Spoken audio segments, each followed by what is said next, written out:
చాలా తక్కువ వచనాలు కలిగినటువంటి కీర్తన భాగముగా మనకు కనిపిస్తూ ఉంది. 3 వచనాలు, కానీ చాలా అద్భుతమైనటువంటి సంగతులు అందులో ఇమర్చబడి ఉన్నాయి.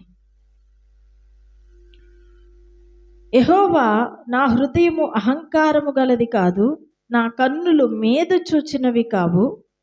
నాకు అందని వాటి యందైనను గొప్ప వాటి యందైనను నేను అభ్యాసము చేసుకొనుట లేదు.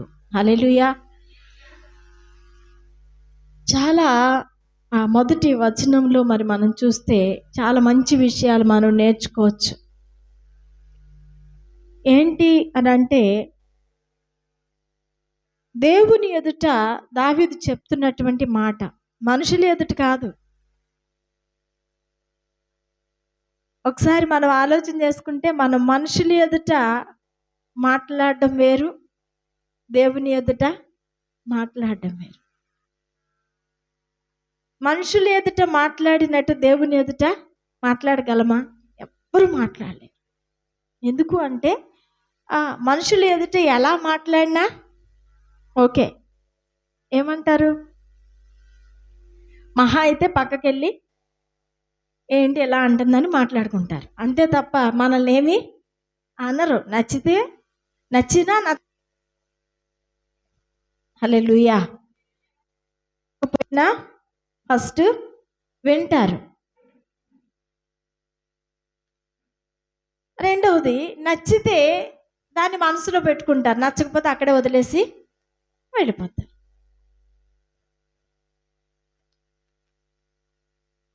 ఎవరు ఇలా చేస్తారు? మనుషులు. ఎవరు?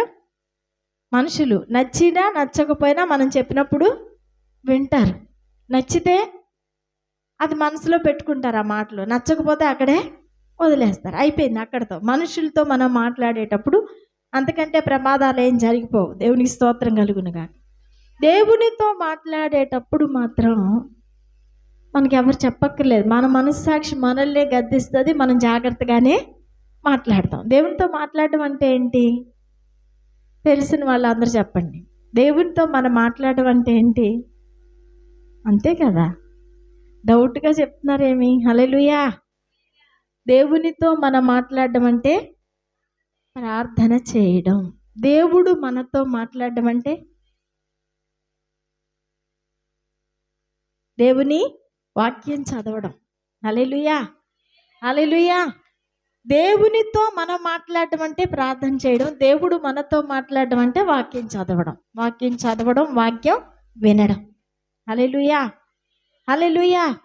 అయితే ఇక్కడ మనం చదువుకున్నటువంటి ఈ భాగంలో దావీదు డైరెక్ట్గా దేవునితో మాట్లాడుతూ అంటున్నాడు, తన హృదయం గురించి చెప్తున్నాడు. ఏమనంటే, నా హృదయము అహంకారం గలది కాదయ్యా అంటున్నాడు. హల్లెలూయా. దావీదు తన హృదయం గురించి దేవునితో చెప్తున్నాడు. అయ్యా, నా హృదయం అహంకారం గలది కాదయ్యా, నాకు అహంకారం లేదయ్యా, నాకు గర్వం లేదయ్యా, నేను గర్విష్ఠుని కాదయ్యా అని చెప్తున్నాడు దేవునితో. ప్రభు అహంకారము గల హృదయం దావీదుకి లేదు కాబట్టే దావీదుని దేవుడు రాజుగా అభిషేకించాడు. అవునా కాదా? అహంకారం ఉంటే దావీదు రాజుగా అయ్యేవాడా? అవ్వడు. ఎందుకనంటే, సౌలు కూడా ముందు దావీదులాగే చాలా సున్నిత మనసుతో, చాలా నెమ్మదితో, విధేయతతో కలిగి మంచి భక్తి జీవితాన్ని కలిగి ఉన్నాడు. దేవునికి స్తోత్రం కలుగునుగా. సౌలుని కూడా రాజుగా చేసింది ఎవరు చేశారండి? దేవుడే కదా. ఎవరిని చెయ్యాలన్నా, ఎవరిని రాజుగా చెయ్యాలన్నా, ఎవరిని మంత్రిగా చెయ్యాలన్నా, ఎవరిని గుమస్తాగా చెయ్యాలన్నా, ఎవ్వరికి ఏ అధికారం ఇవ్వాలన్నా దేవుడు మాత్రమే ఇవ్వాలి. ఇంకెవరు ఇవ్వడానికి లేదు. బయట అధికారులుగా ఉండి వాళ్ళ చేతుల్లో నుండి మనకి ఇవ్వచ్చు, కానీ అసలు గ్రాంట్ చేయాల్సింది మాత్రం దేవుడే చెయ్యాలి. దేవునికి స్తోత్రం కలుగునుగాక. దేవుడు తప్ప ఈ లోకంలో ఎవ్వరూ ఒక వ్యక్తిని హెచ్చించలేరు, తగ్గించలేరు. అది కేవలం ఆ హక్కు, అధికారం ఆయనకి మాత్రమే ఉంది. ఎందుకంటే ఆయన మనిషిని చేశాడు కాబట్టి, ఆయన నిర్మాణికుడు కాబట్టి. దేవునికి స్తోత్రం కలుగును గాక. అందుకనే ఇక్కడ ఏమవుతుందంటే సౌలుని కూడా ఒకరోజు రాజుగా చేశాడు. సౌలు కూడా ముందు దీన మనస్సు కలిగి ఉన్నాడు. ఒక పొజిషన్ వచ్చింది, ఒక కొంతకాలం గడిచిన తర్వాత తన మంచి రాజ్యంలో మంచి పరిపాలన కొనసాగిస్తున్న తర్వాత ఏమైందంటే కొంచెం అహంకారం వచ్చింది. ఏమొచ్చిందండి? నాశనమునకు ముందు గర్వము నడుచును. ఇది సామెతల గ్రంథంలో ఈ మాట ఉంటుంది. ఏంటంటే కొంచెం గర్వం వచ్చింది, కొంచెం అహంకారం వచ్చింది. ఏమనుకున్నాడంటే, ఏంటి సమయాలు వచ్చి బలి అర్పిస్తే తప్ప నేను వెళ్ళకూడదా, ఆ బలి నేను అర్పించకూడదా అనుకుని గబుక్కుమని అభిషిక్తుడు చేయాల్సిన పని అధికారిగా తనే చేశాడు. దేవునికి ఆ కార్యం నచ్చలేదు, విధేయత చూపించలేదు. నేనెందుకు కాదు, అతనే ఎందుకు అనే మనసు వచ్చింది. దైవజనుడే ఎందుకు చెయ్యాలి, నేను ప్రార్థన చేస్తే దేవుడు విండా, నేను బలి అర్పిస్తే దేవుడు స్వీకరించడా, అవతలు చూస్తే శత్రు సైన్యం ముందుకు వచ్చేస్తుంది, యుద్ధానికి టైం అయిపోతుంది, ఈయన ఎప్పుడో వస్తాడు, లేటుగా వస్తాడు, ఈయన వచ్చే వరకు నేను ఆగాల అనుకొని ఒబుక్కుమని బలులు అర్పించాడు. యుద్ధానికి వెళ్ళాలంటే బలి అర్పించి అప్పుడు వెళ్ళాలి. అది ఎవరు అర్పించాలి? యాజకుడు మాత్రమే అర్పించాలి. కానీ రాజు, కానీ సౌలు రాజు మాత్రమే, యాజకుడు కాదు. యాజకుడు రాజు కాదు, రాజు యాజకుడు కాదు. దేవునికి స్తోత్రం కలుగును గాక. తాను చేయాల్సిన పని తీని చేశాడు. దాన్ని బట్టి దేవునికి అతని కార్యం నచ్చలేదు. నచ్చకపోయిన దాన్ని బట్టి ఏం జరిగిందంటే వెంటనే ఆ రాజ్య అధికారాన్ని సౌలు చేతిలో నుండి తీసుకున్నాడు. తీసుకునే హక్కు ఎవరికి ఉంటుంది? తీసుకునే హక్కు ఎవరికి ఉంటుందండి? ఇచ్చిన వాళ్ళకే ఉంటుంది. దేవునికి స్తోత్రం కలుగునుగా. తిరిగి తీసుకోవాలంటే ఇచ్చిన వాడికే ఉంటుంది. ఆయనే అధికారం ఇచ్చాడు, ఆయనే రాజుగా చేశాడు కనుక ఆయనే తీసుకొచ్చి కూర్చోబెట్టాడు. ఆయనే మరలా బయటికి పంపించే హక్కు కూడా ఆయనకే ఉంటుంది. సింహాసనం మీద కూర్చోబెట్టాడు ఆయనే, మరలా సింహాసనం కిందకి దించాడు ఆయనే. ఆ సింహాసనం మరలా దావీదుకి వెతికాడు. భూమి మీద అంతటా వెతికి సంచారం చేస్తే ఆయన కన్నులు ఎవరు పడ్డారు దృష్టిలో? బాల్యము నుండే దీన మనస్సు కలిగి దేవుణ్ణి స్తుతిస్తూ, దినానికి 7 మార్లు స్తుతిస్తూ దేవుణ్ణి ఆరాధించే దావీదు దేవునికి నచ్చేశాడు. దేవునికి స్తోత్రం. వాళ్ళింట్లోనే ఇంకా చాలామంది అన్నదమ్ములు, అన్నలు చాలామంది ఉన్నారు. దావీదు కంటే మంచి అందగాళ్ళు, బలిష్ఠులు, మంచి జిమ్ము బాడీలు కలిగిన వాళ్ళు. కానీ వాళ్ళని దేవుడు ఎన్నిక చేసుకోలేదు. కానీ దావీదుకి అధికారాన్ని దేవుడు ఇచ్చేశాడు. దేవునికి స్తోత్రం. హల్లెలూయా, హల్లెలూయా. నా హృదయము అహంకారము గలది కాదు అంటున్నాడు. అహంకారము గలది కాదు కనుకేనయ్యా నిన్ను నేను రాజుగా అభిషేకించాను అంటాడు దేవుడు. దేవుని స్తోత్రం కలుగును గాక. ఆ కింద వచనాలు కూడా అంటాడండి, మనం కూడా అలాంటి ప్రార్థన చెయ్యాలి. దేవుని ముందు అలాంటి మాట చెప్పాలంటే ధైర్యం కావాలా వద్దా? నిజంగా మనం అలా జీవించినప్పుడే అలా ధైర్యంగా మాట్లాడగలుగుతాం. అపోస్తలుడైన పౌలు ఏమంటున్నాడు? నేను క్రీస్తుని పోలి నడుచుకొనుచున్నాను అంటున్నాడు. ఎవరు చెప్పగలరు అలాగా? అలా నడుచుకుంటున్నాడు కనుక ధైర్యంగా చెప్పగలిగాడు. ఇంకో సవాల్ ఏం విసిరాడంటే, నేను క్రీస్తుని పోలి నడుచుకొని ఉన్న ప్రకారము మీరు నన్ను పోలి నడుచుకొనడి. దేవునికి స్తోత్రం కలుగును గాక. హల్లెలూయా, హల్లెలూయా. దేవుని అడుగు జాడలలో, దేవుని ఆజ్ఞల జాడలలో దైవజనుడు నడవాలి. దైవజనుని అడుగు జాడల్లో సంఘము నడవాలి. ఆమేన్. హల్లెలూయా, హల్లెలూయా. అంతేనండి. సంఘానికి రోల్ మోడల్ దైవజనుడే, దైవజనుడికి రోల్ మోడల్ యేసయ్య. అంతే. ఆయన వైపు చూసుకుంటూ ఈయన సాగాలి, ఈయన వైపు చూసుకుంటూ మనమందరం సాగినప్పుడే ఆ యొక్క సంఘాలు, ఆ యొక్క కుటుంబాలు దీవెనకరముగా చేయబడతాయి. దేవునికి స్తోత్రం కలుగును గాక. హల్లెలూయా. దేవుడు ఎవరినైతే మనకు ఉంచాడో, మన ఎదుట ఎవరినైతే దేవుడు నిలవబెట్టాడో, ఎవరి ఎదుటైతే మనల్ని కూర్చుండబెట్టాడో వాళ్ళని మనం అనుసరిస్తూ ముందుకి సాగిపోవాలి. వాళ్ళు ఎలా నడవాలో ఆయన నడిపిస్తాడు. ఇది మనం నేర్చుకోవాల్సినటువంటి పద్ధతి, అనుసరించవలసిన పద్ధతి. దేవునికి స్తోత్రం కలుగును గాక. హల్లెలూయా, హల్లెలూయా, హల్లెలూయా. ఇంకా మనం చూసుకున్నట్లయితే చూడండి, ఇంకో మాట చెప్తాడు, నా కన్నులు మీద చూచినవి కావట. మీద చూచినవి కావు, నాకు అందని వాటి అందైనను గొప్ప వాటి అందైనను నేను అభ్యాసము చేసుకొనుట లేదు. దేవునికి స్తోత్రం కలుగును గాక. హల్లెలూయా, హల్లెలూయా. ఇది కూడా చాలా అద్భుతమైనటువంటి మాటనే చెప్పుకోవాలి. ఇది కూడా చాలా అద్భుతమైన మాటనే చెప్పుకోవాలి. ఎందుకనంటే కొన్నిసార్లు అండి అందని వాటికి ఆరాటపడి గొప్ప వాటి యందు మనసు నిలపడం వల్ల ఏం జరుగుతుందంటే సమస్యలు ఎదురైపోతాయి. ఏమెదురవుతాయండి? సమస్యలు ఎదురవుతూ ఉంటాయి. ఎప్పుడూ కూడా అందని వాటి కొరకు ఆలోచించకూడదు.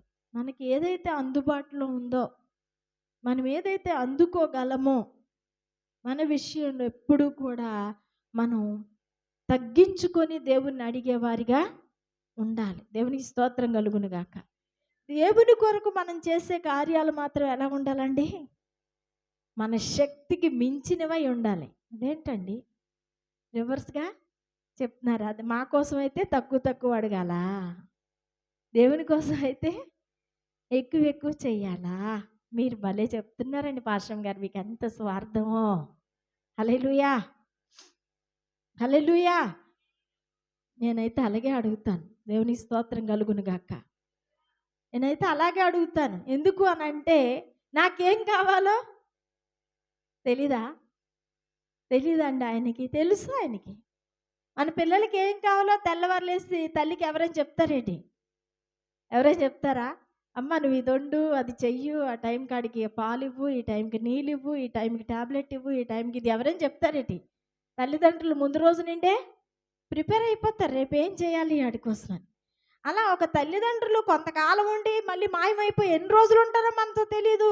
ఎంతకాలం మనల్ని పోషిస్తారో తెలియదు, ఎంతకాలం మనల్ని సంరక్షిస్తారో తెలియదు, ఎంతకాలం మనల్ని ఓర్చుకుంటారో తెలియనటువంటి మనిషికే అంతుంటే మరి మనల్ని సర్వ సృష్టిని నిర్మాణం చేసినటువంటి నిర్మాణకుడుకు ఆయనకి ఎంత బాధ్యత ఉంటుంది? ఉంటుందా ఉండదా? ఆయన కొరకు చేసే కార్యాలు, అందుకే దేవుని వాక్యం చెప్తుంది ఆయన కొరకట మనమైతే గొప్పగా కార్యాల కొరకు ఊహించాలి. దేవునికి స్తోత్రం కలుగును గాక.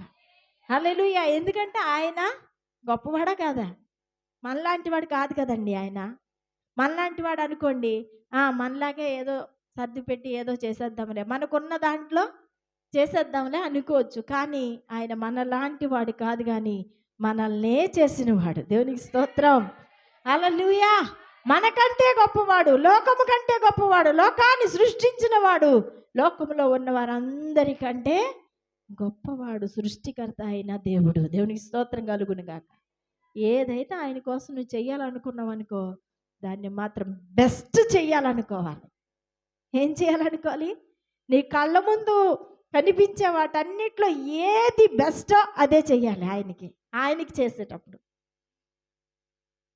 ఆయనకి చేసేటప్పుడు మనం కోరుకునేటప్పుడు నీ చిత్తం ఏదైతే అది ఇవ్వండి అయ్యా. ఆయన నమ్ముకొని మన ప్రాణాలు మౌనముగా ఉంచుకోవాలి.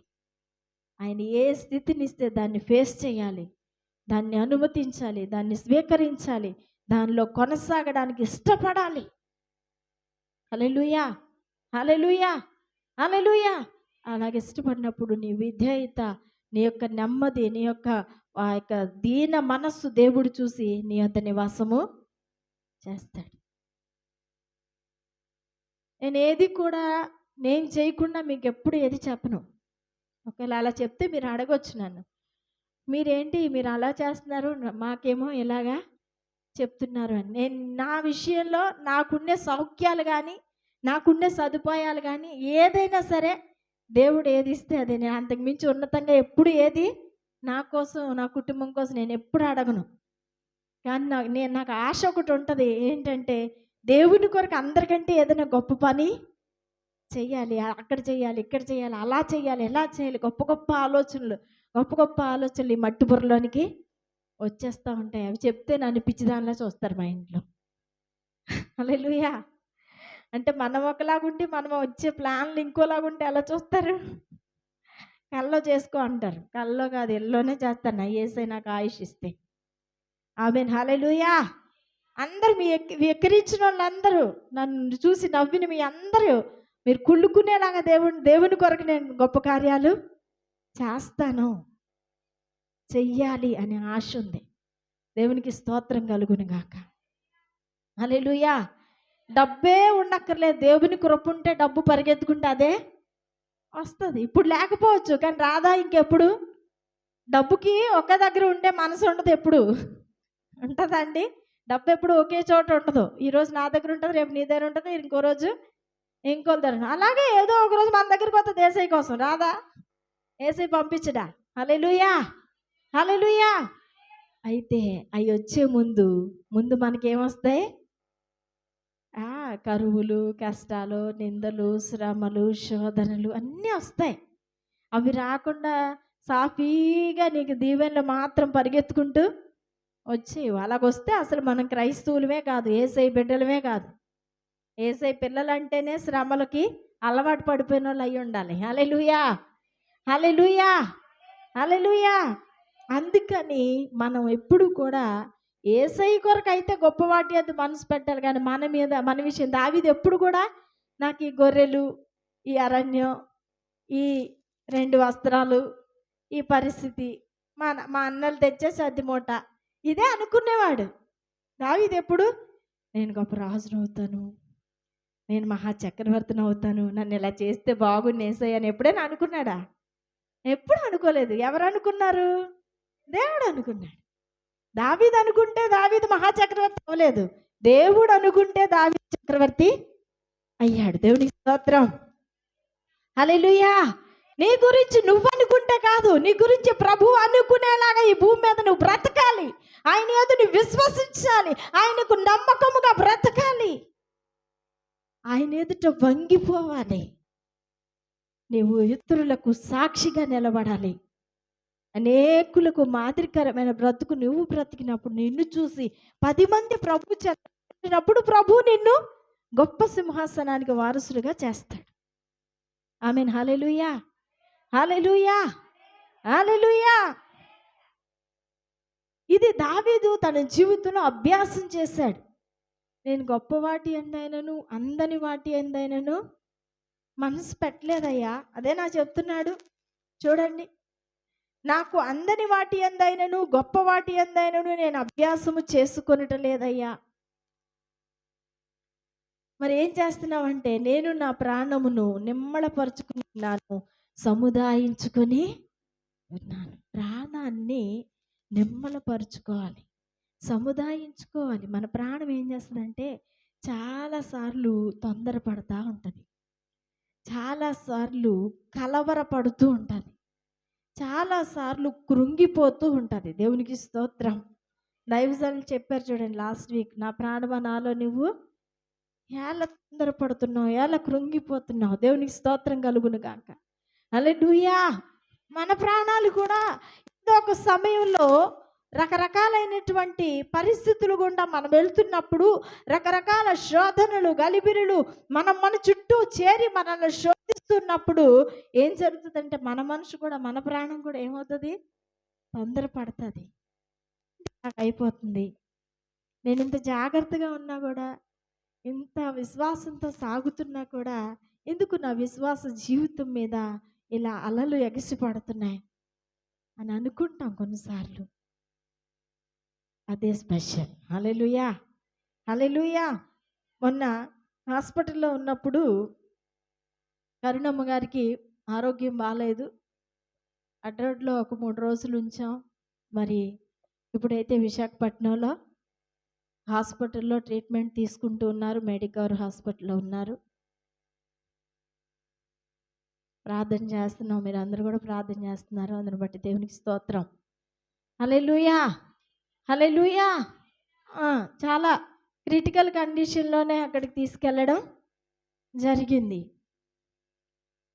ఇప్పుడు కూడా ఐసీలో ఉన్న తాను సొంతంగా శ్వాస పీల్చుకుని చక్కగా ఊపిరి పీల్చుకోవడానికి ఏ ఇబ్బంది లేకపోతే జనరల్ వార్డుకి పంపిస్తామన్నారు. దేవునికి స్తోత్రం. అయితే ఈ హాస్పిటల్‌లో ఉంటున్న సమయంలో నా ముందు క్రైస్తవుల కుటుంబం ఒకటుంది. అది చిన్న అని చెప్పారంట. మా పాస్టమ్మ గారండి ఆవిడ వచ్చి వెళ్ళిపోయారు అని చెప్పారండి నేను వెళ్ళిపోయిన తర్వాత. మరలా నేను మళ్ళీ వెళ్ళినప్పుడు తను ఎదురుగా వచ్చి మీరు ఇలా అంటే కదండీ బాబాయ్ గారు చెప్పారు అని చెప్పి దగ్గరకొచ్చింది.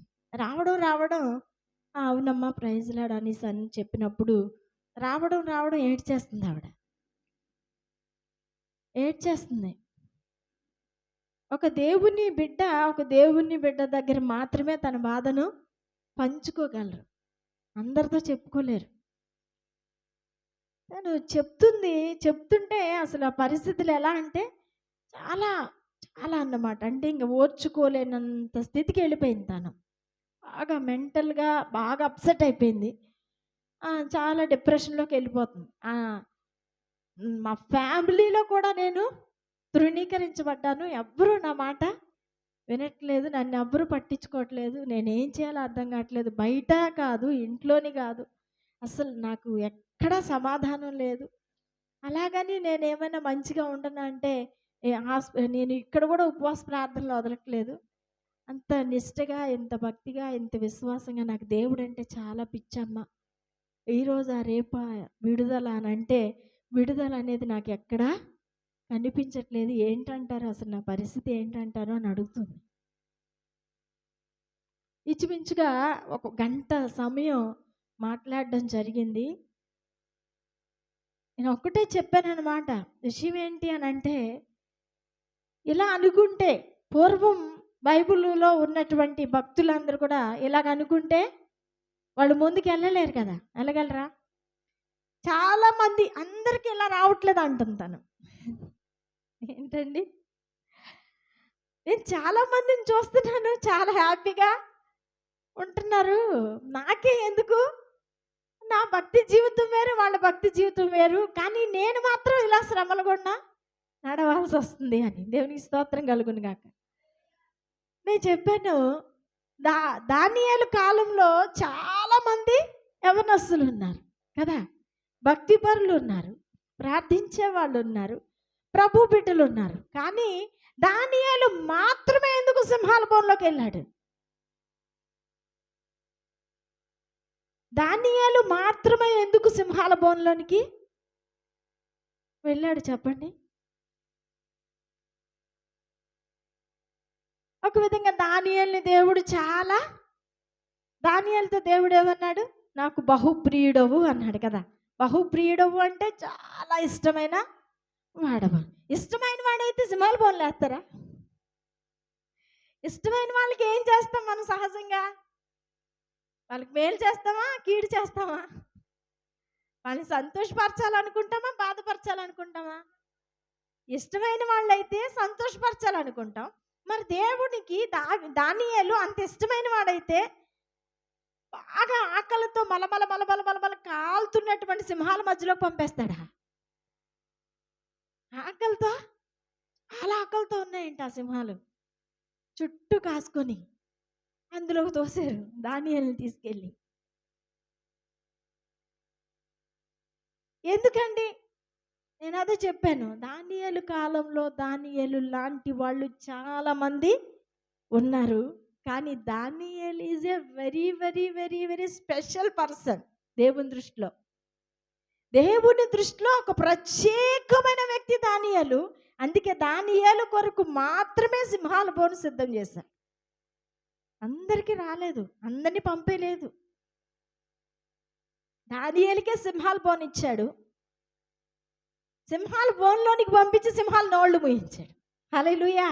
ఎందుకు అలా చేశాడు అని అంటే దానియేలు యొక్క గొప్పతనం అక్కడున్న అతని మీద కుట్ర చేసిన వాళ్ళకి, అతని చుట్టూ ఉన్న వాళ్ళకి, అతన్ని గురించి రాజుగారితో చాడీలు చెప్పిన వాళ్ళకి, రాజుగారికి అతని మీద కోపం పుట్టించిన వాళ్ళకి అందరికీ దానియేలు యొక్క గొప్పతనం, దానియేలుతో దేవుడు ఉన్నాడు అనే సత్యం లోకానికి తెలియాలంటే దానియేలు లోపలికి వెళ్ళాలా వద్దా చెప్పండి? వెళ్ళాలా వద్దా? నీతో దేవుడు ఉన్నాడు అని లోకానికి తెలియాలంటే నీకు శ్రమ రావాలా వద్దా? శ్రమ రావాలి, దానిలో నుండి నువ్వు బయటికి రావాలి. హల్లెలూయా. శ్రమ నీకు రావాలి, అందులో నుంచి నువ్వు విజయోత్సాహంతో ఊరేగుతూ బయటికి రావాలి. శ్రమ వచ్చిందని దేవుడు ఏం చేస్తున్నాడు అని అనుకోవద్దు. నీ ప్రాణాన్ని కృంగ తీసుకోవద్దు, నీ ప్రాణాన్ని తొందరపరచుకోవద్దు. ఆ కాలంలో దానియేలు స్పెషల్. యోసేపు కాలానికి వస్తే యోసేపు కూడా స్పెషల్ పర్సన్గానే మిగిలాడు దేవుని దృష్టిలో. చాలా మంది ఉన్నారు, కానీ యోసేపునే చెరసాల్లోనికి చెయ్యని నేరానికి ఆ రోజు ఆ యొక్క సంస్థానంలో, ఫరో యొక్క సంస్థానంలో యవనస్తులు ఎవ్వరు లేరా? ఆ ఫరో భార్య మనసు పడ్డానికి యవనస్తులు ఎవరు లేరా? ఎవరు లేరంటారా? చాలా మంది ఉంటారు. రాజ్యం అన్నాక చాలా మంది మనుషులు ఉంటారు కదా. పని వాళ్ళు ఉంటారు, సైనికులు ఉంటారు, చాలా సైన్యాధిపతులు ఉంటారు, మంత్రులు ఉంటారు, రకరకాలైన వాళ్ళు ఉంటారు. కానీ ఆమె ఏంటి విచిత్రంగా యోసేపు నువ్వు కావాలన్నది. ఎందుకు అలాగానంటే యోసేపు ఎక్కడికి వెళ్ళాలి? చెరసాల్లోకి వెళ్ళాలి కదా. ఎక్కడికి వెళ్ళాలి? ఇనుము యొక్క తుప్పు యోసేపు యొక్క శరీరాన్ని తినివేసిందంట. హల్లెలూయా. ఆదికాండంలో ఉంటుంది 42వ అధ్యాయం నుండి. హల్లెలూయా. యోసేపు యొక్క శరీరాన్ని ఇనుము యొక్క తుప్పు తినేసిందంట. అంతకాలము సంకెళ్ళు, ఇనుప సంకెళ్ళు వేసి చెయ్యని నేరానికి యోసేపుని చెరసాల్లో వేశారు. అంతెందుకు, సొంత అన్నదమ్ములే తీసుకెళ్ళి అమ్మేశారు. ముందు నీళ్లు లేని నూతులో పడేసారు చంపేద్దామని. మళ్ళీ అందులో ఒకడు అయ్యో అదేంట్రా అందులో పడేస్తే కాదురా, ఎవరికైనా అమ్మేద్దాంరా డబ్బులైనా వస్తాయంటే దారిని పోయే ఇష్మాయేలీలకు బానిసలుగా అమ్మేసి కొన్ని వరహాలు తీసుకుని పోయారు. దేవునికి స్తోత్రం కలుగునుగా. తండ్రితో వెళ్ళి నీ చిన్న కుమారుడు గారాల కొడుకుని తినేసే జంతువులు అని చెప్పి అతని వస్త్రాన్ని తీసుకెళ్ళి చూపించారు. దేవునికి స్తోత్రం కలుగునుగాక. హల్లెలూయా. ఎందుకు అలాగా? అతనికే ఎందుకు అదంతా అంటే అంత అయ్యింది గనకే ఒకరోజు ధాన్య కారాగార మంత్రి అయిపోయాడు. దేవునికి స్తోత్రం కలుగునుగాక. ఐగుప్తు దేశానికి గొప్ప అధికారిగా యోసేపుని మార్చబడ్డాడు. ఎప్పుడు కూడా శ్రమ లేకుండా గెలుపు, విజయం రాదండి. అలాంటివి రావాలంటే ఇలాంటి వాటిల్లో మనం నిలబడాలి. దేవునికి స్తోత్రం కలుగునుగాక. హల్లెలూయా. నీకైనా గొప్ప ఆశీర్వాదం ఉండాలి, నీ వలన చాలా మందికైనా ఆశీర్వాదం గల పాత్రగా నీవు మార్చబడాలి. అలాంటివి జరగాలంటే ముందు నువ్వు చెరసాల వంటి అనుభవాల్లోనికి వెళ్ళాలి, సింహాల బోను వంటి అనుభవాల గుండా వెళ్ళాలి. దేవునికి స్తోత్రం కలుగునుగాక. హల్లెలూయా. అలాంటి అనుభవాలు కూడా అందరికీ రావు.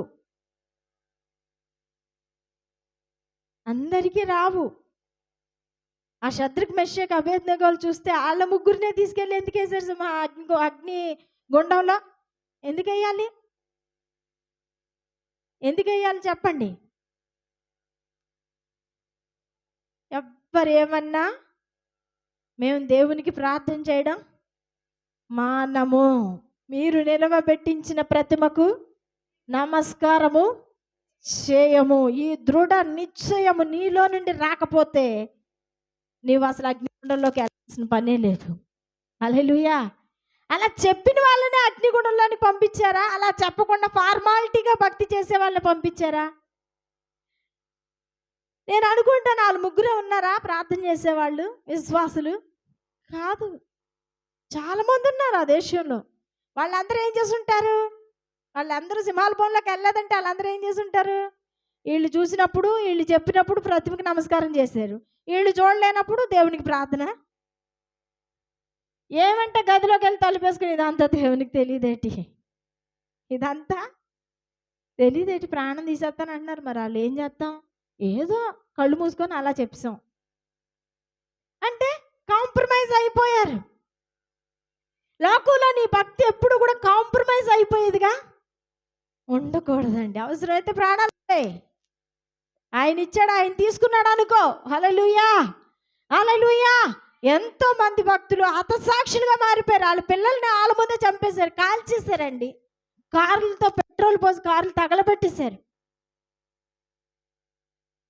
చచ్చిపోయినా పర్వాలేదు, ఎందుకు ఈ జీవితం, ఎందుకు వచ్చిన బ్రతుకు?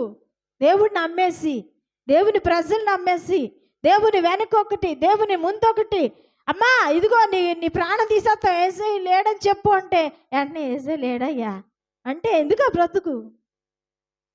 చంపేయ, ఈరోజు చచ్చిపోతే రేపు 2 రోజులు 3 రోజులు అందరూ మర్చిపోతారు. చంపే ఏసై మాత్రమే దేవుడు. దేవునికి స్తోత్రం కలుగును గాక. అది నువ్వు చెప్పగలగాలి, అప్పుడే నువ్వు వెళ్తావు సింహాల భవనంలోకి కానీ అగ్నిగుండంలోకి కానీ. అలాగే వెళ్తేనే దేవుడు మరలా నీతో నడుస్తాడు, అది ప్రజలు చూస్తాడు. రాజ్యం మార్చబడింది. నెబుకద్నెజరు మార్చబడ్డాడు, రాజు మారిన తర్వాత ఊరుకుంటాడా? షద్రక్ మెషక్ అబేద్నెగోలను వారి యొక్క దేవుడే సర్వశక్తి గల దేవుడు, వారు సేవించుచున్న దేవుణ్ణి అందరూ సేవించండి అని బహిరంగంగా చాటింపు వేయించాడు. దేవుడికి స్తోత్రం. హల్లెలూయా, హల్లెలూయా. 3 యవ్వనస్తులు సభాలు విసిరి, నువ్వు చంపితే చంపుకో, కాల్స్తే కాల్చుకో, నరికితే నరుక్కో, నువ్వేం చేస్తే చేసుకో, మేము మాత్రం నీవు నిలవబెట్టిన ప్రతిమకు నమస్కారము చెయ్యమని వాళ్ళు చెప్పారు కాబట్టే ఆ రాజ్యం మారింది.